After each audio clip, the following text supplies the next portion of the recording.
முதலமைச்சர் மு.க.ஸ்டாலின் 200 தொகுதிகளில் வெல்வோம் என்று கூறியதால் அதிமுக கூட்டணி 210 தொகுதிகளில் வெற்றி பெறும் என்று கூறியுள்ளதாகவும் 234 தொகுதிகள் என்று முதல்வர் சொல்லியிருந்தால் 244 தொகுதிகள் என்று பழனிசாமி தெரிவித்திருப்பார் என்றும் அமைச்சர் சேகர் பாபு விமர்சித்துள்ளார்.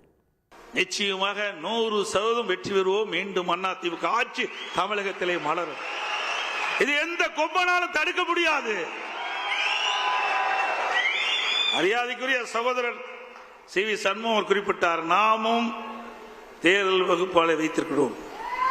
நம்முடைய கணக்கு நமக்கு தெரியும். அடுத்த ஆண்டு நடைபெற்ற சட்டமன்ற பொதுத் தேர்தலில் அனைத்து இந்திய அண்ணா திராவிட முன்னேற்ற கழகம் கூட்டணி 210 இடங்களிலே வெல்லும்.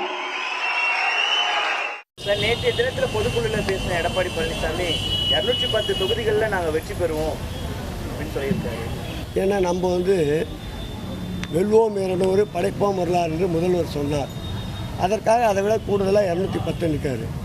அடுத்து நாங்கள் 234 சொன்னேன்னு வச்சுக்க, இல்லாததாக அவர் சேர்த்து நான் 244 ஜெயிப்பேன்னுவார். இதுதான் அவரோட கொள்கை. ஏட்டிக்கு போட்டியாக பேசுகிறது தான் இன்றைய கள வரலாறு.